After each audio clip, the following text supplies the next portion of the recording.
There is over 150 million mobile phone users in the US whose phones right now will automatically connect to our network. The phone of that user will end up connecting to it automatically. Now, we get paid by our customers, who are these big mobile operators or virtual mobile network operators, for every gigabyte of data, right? That's awesome. That's hard money coming in.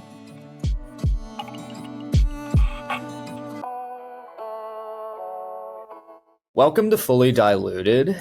We're joined today by Rich, co-founder and CEO of XNet. XNet is a DY, meaning decentralized wireless, DPIN focused on expanding coverage, mobile coverage basically, for users, and as a developing carrier offload program. We're joined here with Kinji as well, our usual host on Fully Diluted. Yeah, so let's just get started with just like a high-level overview of XNet. So what's the story behind it and why you're working on it? Sure. Hey, everybody. I'm Rich, co-founder and CEO of XNet. I've been working on innovation leadership, especially in the area of communications now, for more decades than I'd like to think about. Highlights of my resume include leading a secret research team at Apple. I did PhD work at the MIT Media Lab. And then while I was at Google X, where I ended up becoming CTO of Google X, which is kind of fun, created Project Loon, which was my sort of first rodeo at building a new kind of globe-spanning alternative mobile network. Hey, the mission is connectivity. Turns out that connectivity is one of the most valuable things in the world, not just in terms of,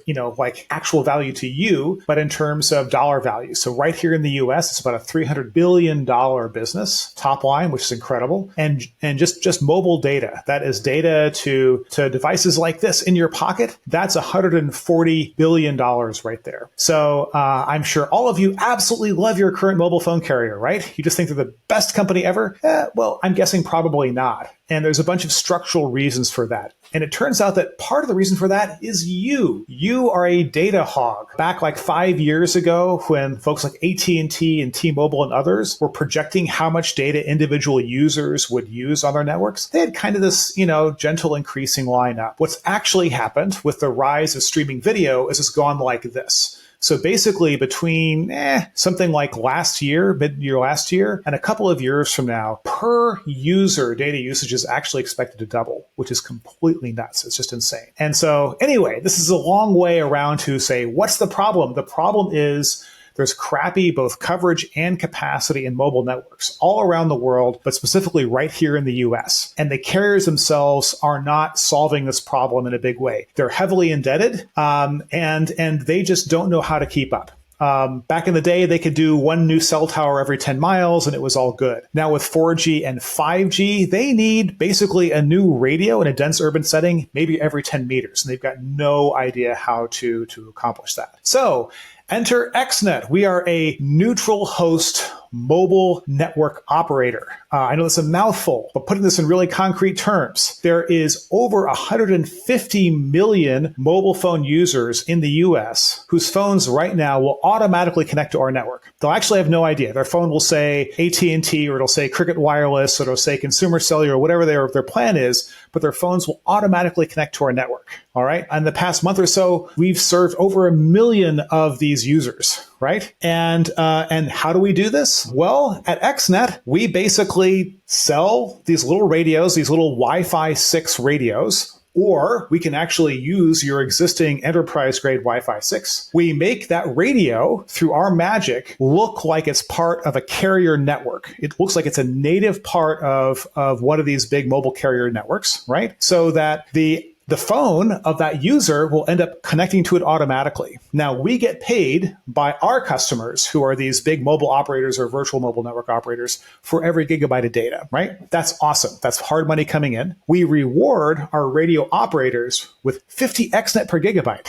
And, I'm not going to talk about token price and so forth, but y'all can do the math. It's a pretty good deal, especially because just on average, one of our radios is serving half a gigabyte a day. So, again, I'll let you do the math. It's a pretty good deal, right? And then we take that money that comes in from our customers. And again, our customers are these big mobile network operators or MVNOs. And we use a big chunk of that to buy and burn our token, thus providing price support. We're also in the process of doing some additional supply burn right now, which is basically been pretty exciting for a lot of people because it means that our token supply has been burning, and it's been burning pretty quickly. At the end of the day, here we are. We've got, access to 150 million, mobile phone users in the US. That's growing. We're serving millions of people now. Our network is growing. And we think we're one of the most exciting stories in DePIN, in part because we have these direct deals with these big customers. So anyway, that's XNet, and that's what we do. Very cool. So I guess a lot of our listeners might be familiar with Helium, kind of an adjacent space. Why build XNet? What gap do you think XNet fills that Helium doesn't, or like what approach kind of differentiates XNet? Absolutely. So first of all, we think Helium is awesome. They're the OGs and DY. We think they're doing really cool stuff. But if you look at the businesses that we're building, they're actually really pretty different. So Helium Mobile is an MVNO for T-Mobile. Okay, so effectively what they do is they make money. Helium Mobile makes money by selling plans directly to individual users. So you can sign up for Helium Mobile right now. They've got 200,000 plus or so subscribers. That's really cool. And then they use T-Mobile's network to provide service to those users. Now, in places where Helium has its own radios, then those phones will preferentially connect to Helium's radios, and that reduces Helium's costs. So think of Helium Mobile as sort of playing in the same space as, Boost Mobile or Mint Mobile or another MVNO like that, right? And it's a cool business. It's a really tough business. Like 20% churn per year is pretty typical. Margins are fairly thin, but God bless them. We think it's great they're doing that. We're doing something very different. We are entirely focused on building a neutral host network, which basically means we're building infrastructure, which we then provide to other people's networks. So for example, Helium Mobile is not a customer, but it would make a lot of sense potentially for them to be a customer of XNet so that a Helium Mobile subscriber would utilize XNet's infrastructure where it's available rather than the much more expensive parent carrier network. And when I say more expensive, this is a really big deal, right? It costs one of the big US MNOs between 25 and 50 cents per gigabyte to deliver that gigabyte of data to your phone. All right. That's their internal costs, right? However, if you are an MVNO, somebody like Boost Mobile, or let's say, your Xfinity Mobile or whatever, you're paying a whole lot more than that because you've got to basically buy that from the network operator. And so you're paying $1, $2, or maybe even more per gigabyte, right? So at XNet, it might cost, let's say AT&T, say it's 50 cents for them to deliver that gigabyte of data. It actually costs us a tenth that. So we can sell, access to our network profitably to these big mobile network operators well below their own costs. And we make money. And for an MVNO, let's say, again, like Xfinity Mobile, Boost Mobile, or whatever, like we can provide them service that is drastically cheaper than what they're paying their parent carrier. So what we do is we provide much better economics to these companies. And it also means that unlike Helium Mobile, which has this group of, 200,000 customers or whatever, I'm sure it's growing right now, we have access to right now something like 150 million US customers. They're not our customers, right? They're not our subscribers, but we still get paid for data that flows from their phones through our network. Gotcha. That makes sense.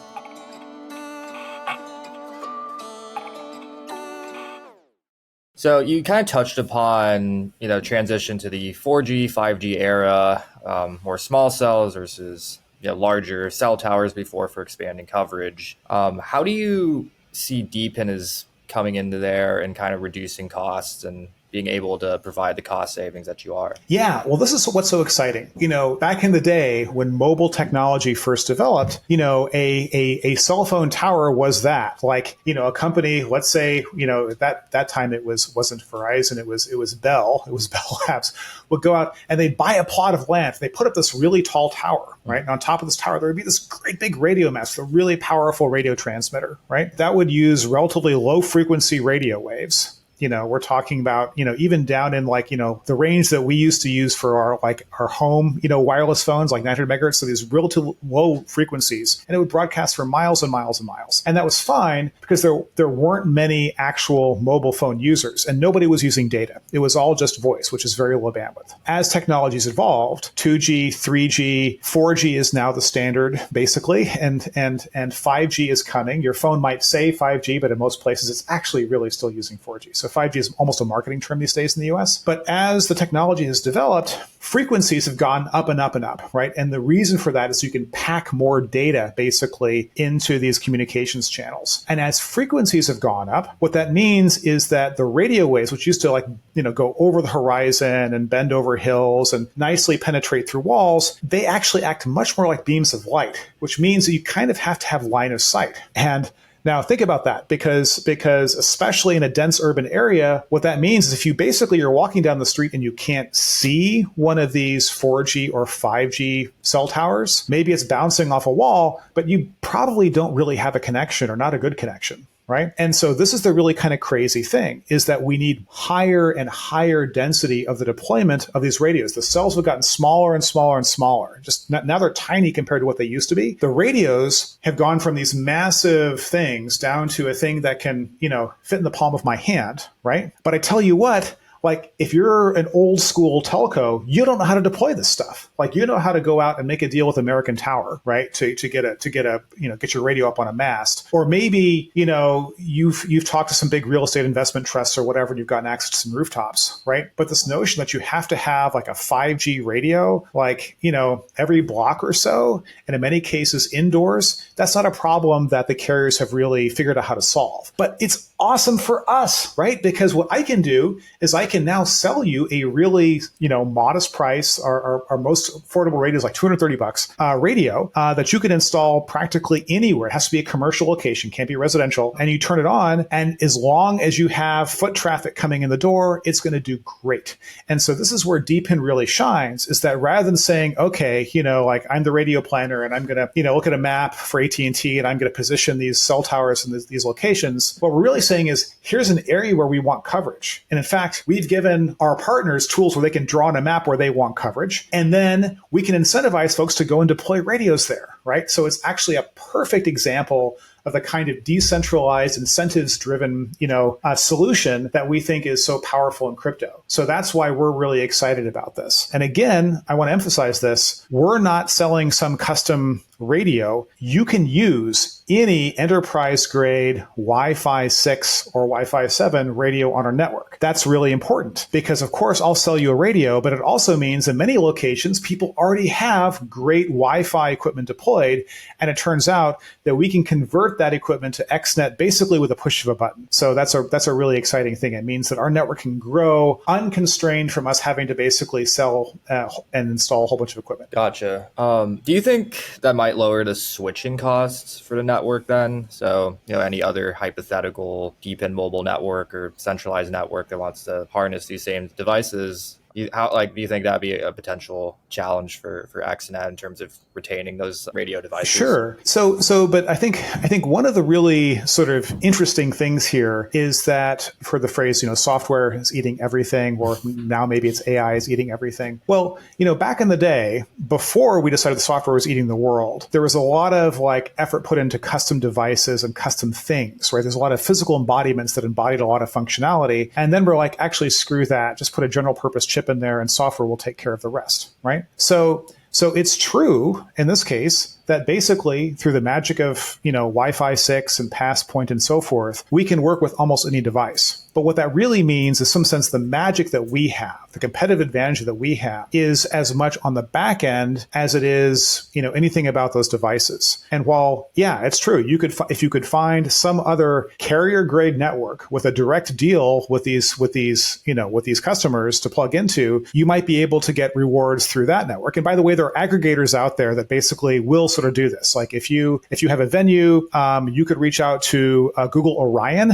They're an aggregator, and you could work with them and you could onboard your devices, and they get paid. Let's say they get paid by AT&T. They get a certain amount of money, and then they take about 30% of that right off the top, right? And they pass on to you, what's left there. And that's actually not a bad deal. And it used to be the only option that folks had, right? But we think that it's actually a lot more exciting to work with us who have these direct relationships. And will some other distributed mobile operator come along? Sure. Actually, I think that would be awesome, because I tell you what, there is such a need for this. I can't tell you the demand. So XNet right now has 1,100 radios operating our network. It's growing every day. That's great.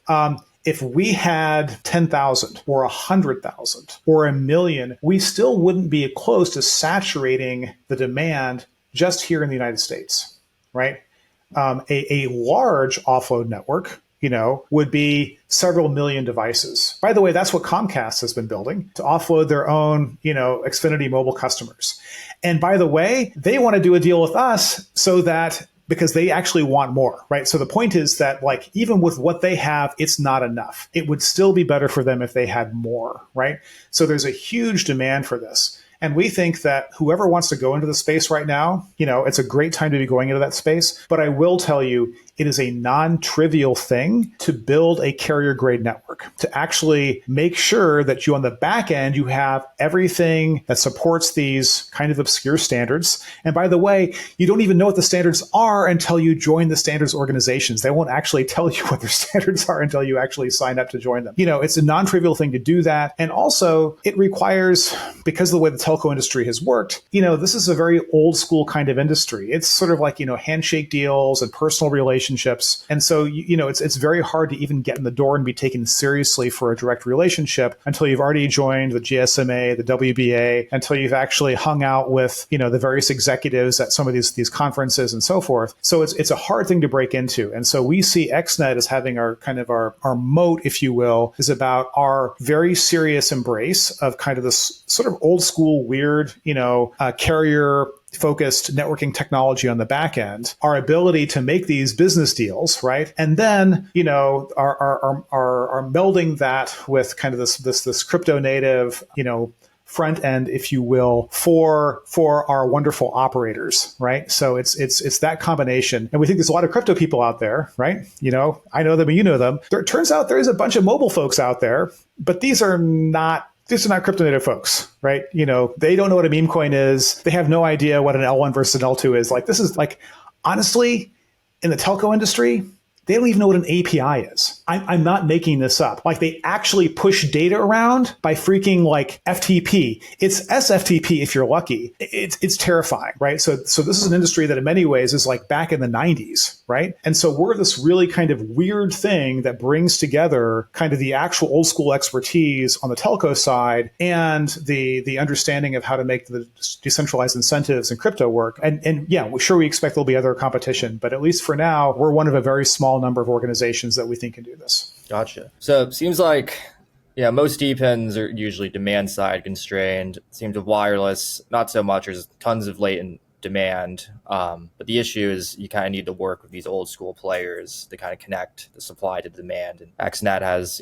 very robust relationships and a foundation that can kind of act as that intermediary. What would you say is the primary constraint for growing XNet? Is it on the supply side or is it somewhere in the operation side? Yeah. So, we are in the kind of amazing position of we've achieved product market fit. We've got a product. Our customers want to buy it. They want to buy as much as we can provide. So yeah, really, it is simply operations and supply, right? So on the operations side, that means that's for us, that's onboarding, it's support, it's all of those kind of classic things. But again, that's onboarding and support, not for individual phone users, but we're talking about for venues primarily, right?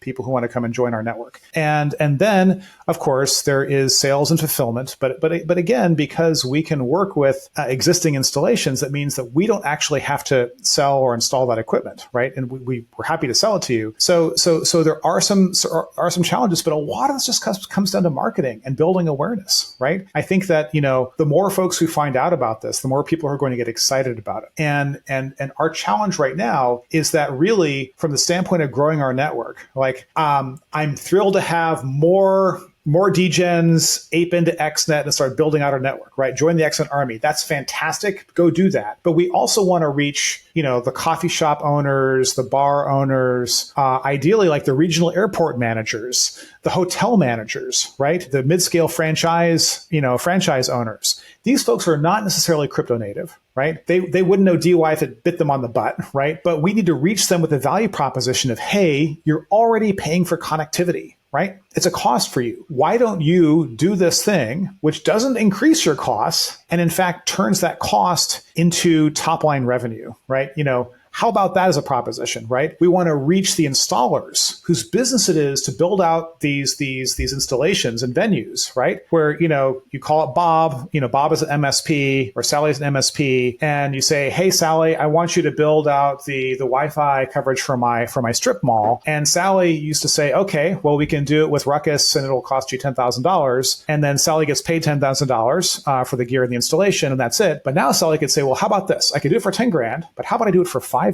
Same equipment, I'll maintain it for free. How's that for a deal? And in return, you just let me turn on this XNet feature, which, by the way, will give amazing 5 bars of mobile connectivity to most of the users of your strip mall, right? Added benefit. Right. So it's connecting to the MSPs. So it's basically getting the word out to the non-crypto segment. And this is actually the thing that we're working on right now, is developing the sales and marketing to reach, these non-crypto folks. Of course, at the same time, we love our crypto folks and we want you to help build our network, but it's going beyond that. And that's where we're focusing our efforts right now.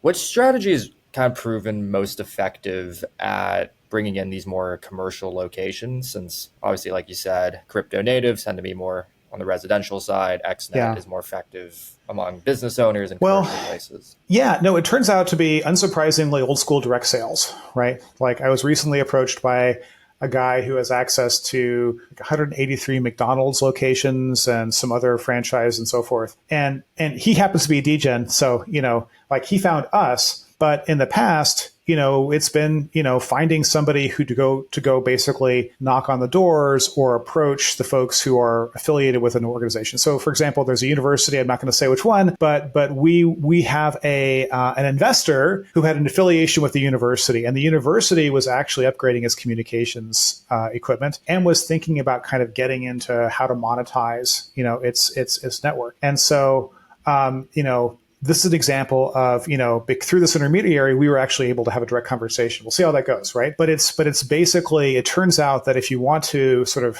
convert larger venues, the critical thing is someone has to, first of all, know who to talk to, right? And have the experience of going out and knocking on those doors. Now, one of the critical things we have is we have the data. We know exactly where the demand for, offload is going to be, right? Because we have access to these internal industry data sources.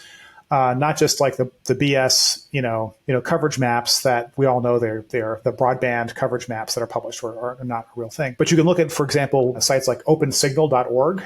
They've got some pretty good crowdsourced information about where actual coverage is. And then there's an industry tool called Ookla, which is even more detailed and precise. So we have access to all of that. So we can actually say, here are the areas down to the floor of the building that are really going to be, really, really benefit from this in terms of like having, we know there'd be tremendous demand. And then we need the folks who can actually go and knock on those doors. And in many cases, by the way, we already have a connection in some regions because we actually are working with ISPs. And ISPs are awesome for us because, the ISP already has a relationship with the building owners. And in many cases, they can be this intermediary that can get the equipment to the door and all that. So that's one of the channels that we have is ISPs and converting ISP sites. But yeah, it just comes down to like kind of the old school sales and business development stuff. And because again, we want to do this, ideally on a like a franchise by franchise basis or whatever, we'd like to do this kind of in a top-down way, making this go faster, biting off bigger chunks at a time, versus, by the way, bottom-up is great. Just go and knock on doors, go to a coffee shop, and we've got folks who've been incredibly successful doing that too, right? But in terms of like how we can actually really accelerate the growth of our network, like there are some malls or some other commercial locations that would be 1,000 access points just there, right? So we're talking about basically as many radios as almost as currently on our network in one high-density commercial venue, that could not only double the size of our network, but it could potentially actually double the amount of offload traffic too, because there's so many people going to those locations, right? So that's the focus that we want to have right now. And our plan is to help our most successful individual deployers or small businesses, little deployment companies, ramp up and give them the training and the incentives to go and sort of start taking down some of these larger venues for us. That would be great. Awesome. Very cool. It's like interesting to hear kind of the supply side sales. Could you briefly touch on the demand side? So your discussions with kind of these larger carriers. In my head, like telcos are one of those industries where you have these kind of dinosaur businesses, but really smart people inside of them. So you might be able to find kind of a champion. And kind of specifically talking on the supply side, what's the main bottleneck there? Is it lack of education? Are they just happy to jump on board? It's just you have to find the right person for the meeting.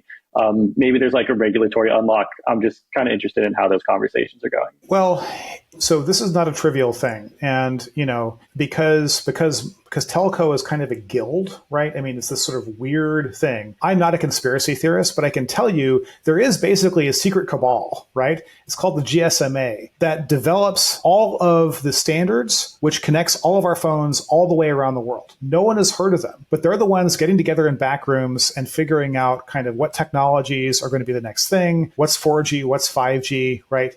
This is a really big deal. They're unelected. They're just industry folks getting together to do this, right? And if you're not part of these working groups, like if you're not actually plugged into this, you don't actually know what's going on. You don't know where things are headed, right? So, it is just to understand the technology is pretty hard. Like you kind of have to already be in the door. And to get the meeting, like, I'm really blessed to have my co-founder Tom involved with XNet. He's on a first name basis with telco executives all around the world. So, in order to get our direct deal with the US's largest mobile network operator, I won't speak their name because of, how we have agreements around how we can refer to these companies. But you almost certainly know who I'm talking about. In order to get that deal, he warmed them up a couple of years ago when we were just kicking this off. And he previously built an offload network in Japan, right? So they knew him and they would take him seriously. And then we ended up working through an aggregator where this big company would start to get our traffic. And by the way, we made sure they knew it was coming through our network, right? And then, in August, we basically said, hey, big operator, we want to do a direct deal. We're going to cut off our aggregator. We just want to do a direct deal with you. At that point, we ended up just running our traffic. It was then test traffic again, not paid, right through them, right?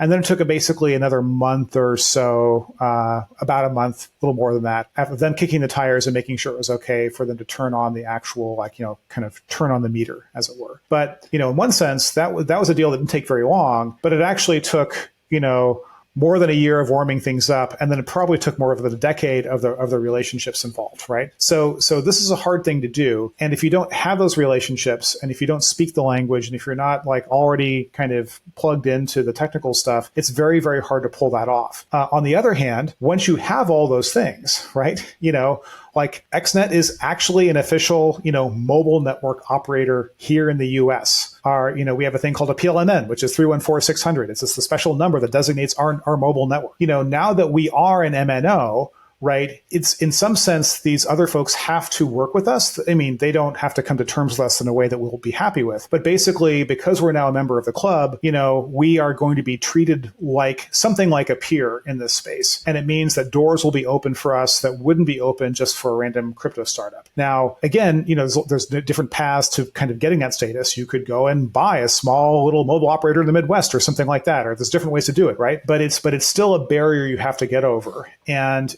if you don't speak the language and so forth, it's going to be very, very hard to do. And, and as someone who's into languages, I speak a little German and Italian and a little Chinese and so forth. I can tell you that the telco is a pretty weird language, and the words don't mean what you think they mean when you're actually talking to the people who are in the business. So it is kind of an odd thing to master. And it's one of the benefits that we have is that we have those people, right? So we can do that stuff.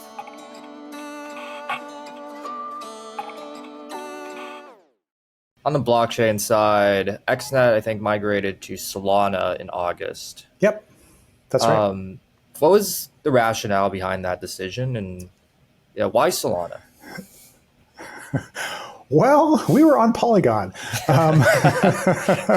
And don't get me wrong. So a couple of years ago when we launched XNet, and I'm our head blockchain engineer, I started hacking Ethereum stuff in 2017, right? Actually, Ethereum was the first thing that got me really excited about blockchain because, I'll just to be honest, when I read the Bitcoin white paper, I was like, well, this is interesting, but a linearly growing data structure. And, it's not, there's a stack language in there, but it's not really programmable and blah, blah, blah. But Ethereum got me really excited. So I got into Solidity. And so when we were launching XNet, I wanted to do it on a platform that I felt that I could understand, right? That I really had an intuitive sense for. And EVM is something I can code Solidity in my sleep. So no problems there. And But obviously it wasn't going to be Ethereum. The Ethereum L1, even at that time, was way too congested and expensive and to operate on, right? So Polygon at that time was probably the best choice in terms of, throughput, in terms of cost, and in terms of, robust infrastructure. Solana existed, but it was super, super early, right? And I don't regret that. I think that was the right technical decision. Also, at that time, Polygon Foundation was talking about how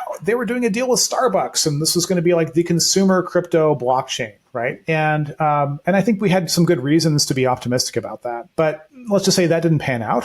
And, I think Polygon has more or less, kind of held up its end of the bargain technically. Like it's been a relatively high performing, relatively low cost EVM based chain. And, and now I think Polygon is doing some interesting things, like the ZK rollups and stuff like that. I think there's cool stuff going on there. But over those couple of years, Solana just really took off, right? Helium migrated to Solana. There's all this excitement in Solana. And when we were launching the XNet Foundation, we launched the US company first, and then we launched our foundation, the Caymans, in August. When we were launching the foundation, we realized we had an opportunity to relaunch our token.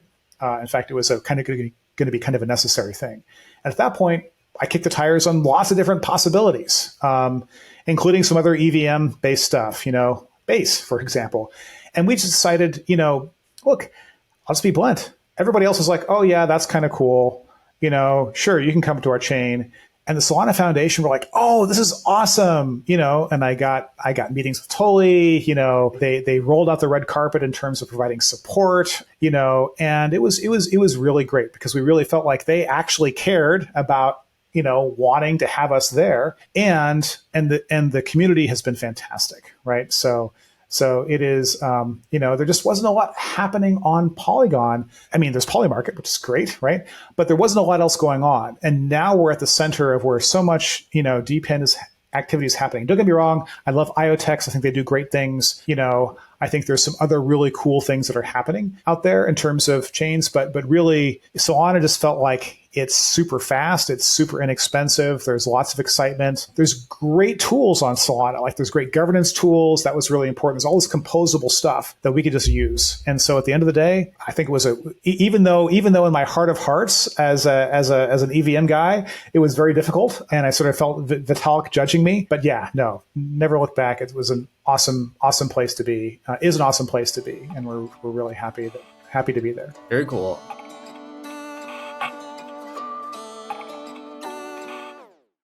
I also want to talk a bit about tokenomics. So you guys use an 80% buy and burn of revenues generated on the demand side. Yeah.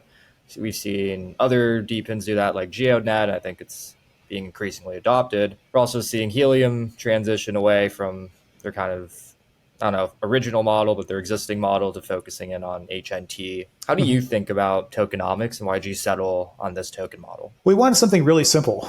I mean, don't get me wrong. I think Helium is but doing all kinds of really interesting and complicated things. I confess, I still don't really understand, even with their HIP 183, I don't even really understand what's going on there. So we wanted to have something that was like dead simple for folks to understand, that basically we reward our operators with tokens proportional to the actual accepted, paid data. And then we use revenues coming in to buy and burn the token. So we wanted to make it really, really simple. Initially it had to be some fraction of data revenue because it's not going to be fraction of profits, right? Because we're just not in that space yet. Over time, we expect that we are going to transition from this fraction of data revenue to being some fraction of the actual, the net that we get from that, because that then becomes sustainable for us as a business, right? But yeah, we think this approach of trying to keep it as simple as possible so that people can kind of understand what's going on is a feature and not a bug. And yeah, so again, it's pretty straightforward. And we have a pool of tokens that we've allocated for our operators. And basically, as our network is operated, those tokens go out. As the revenue comes in, we burn. And then at some point, I expect in the next couple of years, there's going to be a transition to, rather than buy and burn, there's going to be some kind of buy and stake or something like that, because we can't just burn all the tokens, right? But that's a pretty straightforward thing to do. And all of that's in the hands of our are decentralized governance. So I don't get to decide that stuff anymore. Fortunately, tokenomics are out of my hands. But certainly the vision of a simple tokenomic system that was, simple token rewards proportional to data, because of course that's what we're providing, made sense, and then burning based on revenues coming in to balance that seemed like the right thing. Gotcha. Could you also kind of give a high-level overview of how governance works on XNet, especially since there's kind of like a more centralized foundation? How does that interact with the governance? Yeah, well, I mean, the foundation is, I think, meaningfully decentralized, right? We have XNet Inc., which operates the network, and you can think of XNet Inc. Its job is to be a U.S.-based mobile network operations company. It doesn't own its infrastructure. We're like just like Uber disrupted mobility by being a taxi company that didn't own its taxis. Where this MNO is disrupting communications by not owning our cell towers, if you will. Other people operate those for us. But all the back end stuff, right? That's classic kind of centralized telco stuff. We're also the entity that has the deals with the US based operators. You need to have a US based entity with those deals, right? But the foundation that governs the token, they're based in the Caymans.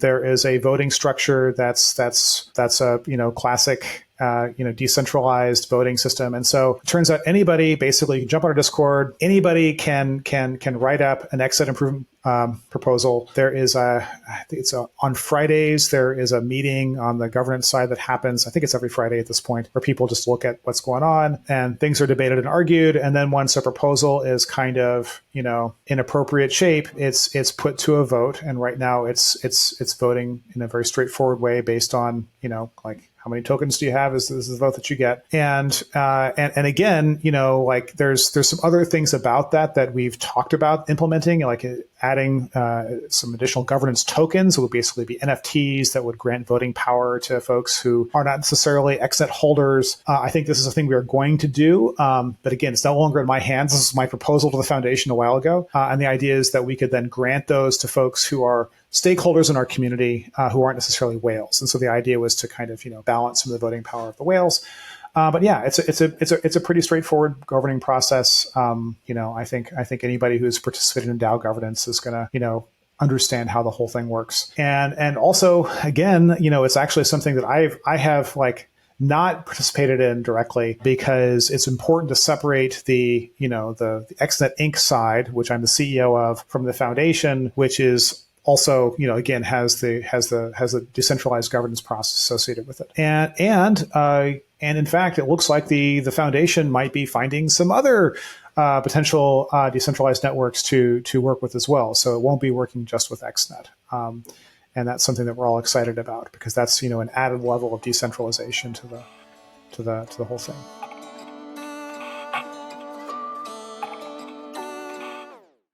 Yeah, I also want to ask you about other broadband internet technologies. So obviously Starlink's gotten a lot of attention. We're seeing a fixed wireless network being built out for DPIN. I think yesterday or last few days, we saw kind of an alternative internet as the marketing for like decentralized fiber links, a type of DPIN based on that technology. How do you think about these other technologies, and do you see XNet ever kind of integrating with these other other broadband technologies? Oh yeah, absolutely. Yeah. So, telecommunications and in particular mobile is one of these, these areas that, don't get me wrong, like I love technical innovation, software, AI, protocols, and so forth. But at the end of the day, it's physics that kind of govern the ability to close a link wirelessly. And, this is an area that I worked on for a while at Google X, is sort of looking at all the different ways that we can provide connectivity to sort of the end user. And, this is now, it's more than 10 years ago, almost 15 years ago, when we were first looking at Project Loon, that had this really ambitious, vision of connecting everybody on the planet, especially rural and remote. The very first thing we looked at was orbital. So think Starlink, right? And at the time, low Earth orbit satellites like Starlink were a thing. They were pretty exotic. Geostationary was much more of a thing in terms of satellite communications. But the challenges there were both cost, like it's expensive to put up satellites, but also there's this thing called a link budget. And even when you're only 200 kilometers up, which is like the lowest low Earth orbit, satellite, 200 kilometers is a lot further away than your nearest cell tower. right? And if you remember what I was talking about at the beginning, where it used to be like in the days of like, say, 3G, it would be okay if your cell tower, let's say it was 20 kilometers away, right? In fact, I think the maximum 4G distance is 35 kilometers. That's the very, very maximum for the lowest possible bandwidth connection, in 4G. So we're talking about a distance that's an order of magnitude greater, basically, to orbital. And the signal strength falls off as the square of the distance, right? You've probably remember that relation from physics. And so at the end of the day, it just makes it incredibly difficult to get high bandwidth communications over an orbital link. Now, there are ways that we can hack around this a little bit, but they all involve very kind of, let's call it, a very advanced receiving and fixed receiving technology on the ground. So for example, with XNet, I understand that people are now experimenting with some direct orbital to phone links. Of course, there was a Iridium satellite network back in the day. These things have always been really hard technically. They've always been really low bandwidth. They've always been very expensive. And I think that physics is going to basically kind of keep driving that the same way. But when you have a terminal like a Starlink terminal, you can actually get a pretty good link to that. And so we see technology like Starlink as being incredibly complementary so that, especially in disaster situations or places where there really isn't any local fiber, you can deploy, let's say, XNet with a Starlink backhaul, and we have people on our network doing this right now, and it actually works pretty well. Now, it's not going to be, the fastest potential connection, but it actually does work, and we think that's great. People are now talking about using, fixed wireless more and more to get connectivity. And for people who don't know, so a lot of connectivity, of course, runs through fiber. Fiber is incredibly high bandwidth and incredibly specific, right? It's like this point to this point. Fixed wireless is utilizing frequencies that are, relatively high frequencies these days, often CBRS, and we're doing or potentially Wi-Fi bands, like the 6 gigahertz and so forth. And we're doing point-to-point links or point-to-multipoint, but the amount of bandwidth available is just inherently much, much lower. And the potential for interference is much higher. So I think that it's a great, relatively inexpensive way to get links, and especially when you're hopping from like rooftop to rooftop in a place like San Francisco, where it just takes forever to install anything, in terms of like, wired infrastructure. At the end of the day, fiber is going to be king in terms of bandwidth and in terms of just capacity. And I think fixed wireless is going to be useful as a layer on top of that. But I have a feeling that at the end of the day, we're going to see this kind of like hyper sort of like, this move in connectivity to drive towards the very highest bandwidth channels that we can possibly get, because I think everybody's going to be using more and more. So I think we're going to see this convergence towards, fiber, or in some case, free space optics to get that super high bandwidth communication, point to point. And then we're going to see, mobile technology ultimately, and we're probably going to see a convergence of like 5G and Wi-Fi 6 and Wi-Fi 7, providing that last kind of link to the device in your hand. And then orbital will be there to provide backhaul in places where we just simply don't have fiber and we don't have a nearby fixed wireless terminal that we can get to. So sorry, it's a long answer, but I think all these things are important. I just, many people think, oh, well, Starlink and orbital will solve everybody's problems. It simply can't because of the physics. Fixed wireless will solve everybody's problems. Well, up to a certain point, but again, the bandwidth is fundamentally limited by the frequency bands. But one little optical fiber can have 100 times the bandwidth of your best fixed wireless terminal these days. So it's just hard to compete with that. Got you. Could you also touch a bit on spectrum? So obviously, big telecom companies are spending billions purchasing these licenses.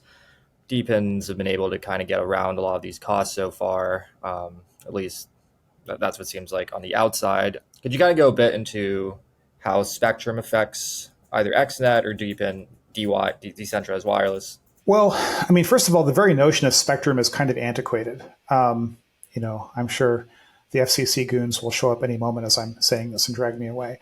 But like back in the day, imagine the old, imagine your radio from the 1920s, right? That was simply this AM modulated, radio. And what happened was at that time, radio communications were these, if you looked them on a spectrogram, you'd basically see all the power would just be in this big peak right around the carrier frequency. There'd be little side lobes. But the side lobes were really messy and they'd ring out for a long ways. And so you had to space these channels far apart. And so there was this idea that you had to give like each transmitter a whole bunch of room in the spectrum space for it to work. Otherwise, it would bump into some other transmitter. And that's because we didn't really have any way to differentiate other than that one component, which is frequency. And then over time, especially as frequencies have gone up, we've gotten a lot smarter in terms of math and everything else. We've realized there's a lot of different ways you can differentiate transmitters and receivers. So once frequencies get high enough, direction actually becomes a real thing. Like, it's not just the frequency that the transmitter is operating at, it's like which direction is that signal coming in? So we can differentiate in what's called phase space. There's also time domain divisions as well. Like, when frequencies go up really high, you can have really short bursts, and you can have somebody talking here and someone else talking here and separated in time so they're not stepping on each other. Again, on exactly the same frequency, right? So at the same time, we carved up, this notion of the electromagnetic spectrum into these bands a long time ago. And the telcos love this because it's a monopoly, right? They get to have their own little space and no one else gets to play there. XNet has dealt with this by operating in the chunks of spectrum that are publicly available. Like Wi-Fi is ISM band. In the US, it goes all the way down to 900 megahertz, where there's 2.4 gigahertz, and then there's 5 and 6 gigahertz and so forth. That's a spectrum that everybody can use as long as they play by the rules. Like CBRS, it's a 3 gigahertz band for LTE. Again, anybody in the US can use this as it's band 48 as long as they play by the rules. And it turns out that if you're smart about how you use this publicly available spectrum, you can get tons of useful communication out of it. And I think at some point in the future, we're all going to realize this whole notion of spectrum is BS, and we're going to shift to ultra wideband, where communications are differentiated mostly in terms of time domain, but also in terms of phase space and other things like that. And we won't even have to worry about it anymore. But at least for now, spectrum is this kind of unnatural monopoly. It's been granted the big telcos. They've paid for it. It's been incredibly profitable for them. But it's increasingly this like outdated concept. Because by the way, once we hit like 6 gigahertz, those radio waves propagate kind of like a light bulb, right? So literally, the radio in the other room, I don't receive if I'm in this room because there's a wall in the way, right? And so saying, oh, no, someone over there has a monopoly on 6 gigahertz, so someone, like on the other side of the county can't use it. It's just completely batshit crazy, right? So in these higher frequencies, spectrum monopolies are just ridiculous. Like, they just don't make any goddamn sense whatsoever. Out of doors, we have to be a little bit more careful, but even then, it's again, this is an old idea, and so hopefully in the next 10, 20 years, we'll start to see much more sensible ways of utilizing the electromagnetic spectrum. I'm kind of just thinking through a bit of a runaway imagination here. And it feels like the end state is almost you have this peer-to-peer network for communications where people can connect directly to kind of these providers. Yep. I guess one, do you think that's the case? And then two, if that is the case, where do the future businesses, I don't know how far away this is, lie? Is there still going to be someone owning that kind of user onboarding experience? Is it managing the marketplace? I'm kind of curious to get your thoughts there. Yeah, no, you're asking really great questions. And one of the things that is very important for us right now is that we are sort of this decentralized kind of front end or kind of last mile thing that's plugging into this very, very centralized old school communications network, which is mobile. But that back end is only really important from the standpoint of compatibility. Like, if I want to texting my buddy in the UK, right? The only way that works is because there's been this kind of weird centralized, it's like if the internet had been not developed as a bunch of open protocols, but if it had been developed by a bunch of companies who had developed their own kind of affiliated, networks. So it's kind of like the way email worked before we actually had proper internet email. It was AOL had a way to talk to CompuServe. They kind of worked that out amongst themselves, right? But that's how mobile communications works. And that's really pretty strange. So I think the future is going to be, we build these decentralized front ends, they start affiliating. So let's say, there's Carrier One based in Canada, they're building a decentralized network, right? So let's say that we in Carrier One figure out how to do direct peering for calls, right? Or for data or for whatever else. And we do direct settlement through Solana or, whatever blockchain layer they want to work with. It's fine, right? We don't need to go through, let's say, AT&T or T-Mobile or someone else. That's completely unnecessary. And we don't need to pay the tax of doing that. So as we develop these new approaches, there's no reason that we couldn't just create these direct, kind of affiliations between networks. right? And then as we develop best practices around those networks, we can make that onboarding less and less, kind of human touch and more genuinely permissionless and decentralized. Now you have to have location is super important and always will be. So we have to figure out the right, truly decentralized kind of location verification protocols and so forth. But I do think at some point in the future, kind of all this can almost be pushed down to the protocol layer. And so there will just be devices that you plug in that themselves spin up. They're operating an unlicensed spectrum. They send out some kind of generalized hey, I'm available to provide a communications link here. And then think of them as being kind of I won't call them an L1, but imagine it's like the communications equivalent of L1 will connect and be okay, we're now going to bid for you as a resource. And there'll be bidding that goes on. And it'll just be, the whole thing will be just taken care of, through some kind of, transaction mediated thing. And there won't be a need for anything that looks like a centralized entity anymore. That's probably a ways away.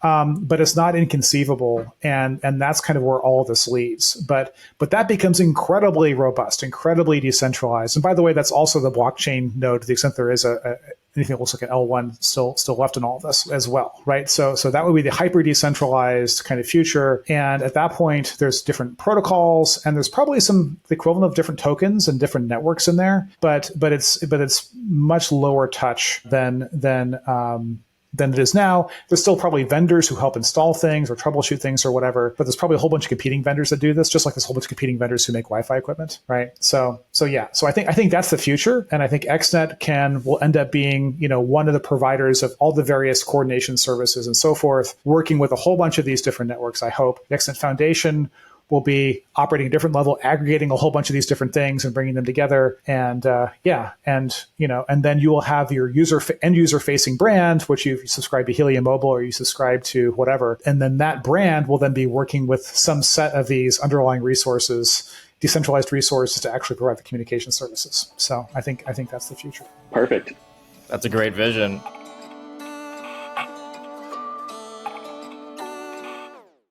Yeah, let's just to wrap up, what's kind of the roadmap for XNet in the next year and some of the major milestones you want to hit? Yeah, so we've been developing internally this technical roadmap, and a lot of the stuff to start with was very, no one could see it. This is all about how we integrated with carriers and the standards organizations and all this stuff. So there was this internal stuff. Then we focused on basically management tools, for initially for our team troubleshooting things. The next chunk, which I expect to be rolling out in the next, going live in a more complete way in the next month or two, let's call it 2 months, maybe. Don't hold me to that. But there's going to be some much better management tools for our operators, where they'll have much better tools to manage, their network, their devices on the network. At some point, this is all going to get pulled into a better integrated app, a true app, which will allow people to also participate on the network validation side, where you can run around with our app and get some rewards and help us basically determine that nodes are operating in the locations they say there are, right? And so there's a bunch of technical roadmap stuff, but at the same time, we're going to be closing more customers. We have our first big international customer that we're in discussions with, that we hope we will sign commercial terms with soon. That is a non-US based mobile network operator, and then we will be providing their user service when they're in the US. We also hope that we'll be deploying XNet in locally with them, to help them in the local region. And we want to sign up a bunch more MVNOs. So we are already doing a trial with the second largest MVNO in the US right now. They have access to our network. At some point, that will turn into a commercial deal, and we certainly are looking towards more of those. So there's going to be a bunch of technical developments that will basically make it easier and easier for you as a deployer to manage your radio and check your rewards and all that stuff. There'll be an app that will let you kind of play a real space game to help validate our network and get a little bit of rewards for that. And then we're going to be bringing in more and more of the kind of the population of potential customers here in the US and also internationally, such that the value of each individual radio goes up, right? Because the more customers we have, the more potential users there are per radio, right? The more data is flowing through the radio, the more nodes we have, of course, the more data is flowing through our network. And so on top of everything I just said, there's going to be this program that's all about kind of site acquisition and training people to be site acquirers and giving people the right incentives to go and do that. So a lot of stuff is coming. Not an exact timeline. I think we're going to try to give at least a sketch of the timeline of the technical stuff when we release the next chunk of our operator supporting stuff, which, again, should be soon. But I'm not going to. I don't want to be nailed down on that just yet. But yeah, so lots is cooking right now. Very cool. Yeah, and just if listeners want to learn more, where should they find you on socials or otherwise? Yeah. So, hey, jump on our socials. At XNet_mobile is the main Twitter X account for the project. You can find me on X at R DeVaul, DEVAUL. And from either of those, you'll be able to find a link to our Discord, which is basically the best place to be to get up-to-date information on XNet. So yeah, hit me up on X, follow us there, jump on our Discord, and that's the place to be. And I gather, who knows, soon we might even be getting into TikTok and other things. But I think for now, X and Discord are probably the best channels for us. Awesome. Thanks so much for coming on. Absolutely. Well, it's awesome being here. It's awesome connecting with all of you out there, and LFG and GMNet. So let's go do it. Okay. Take care.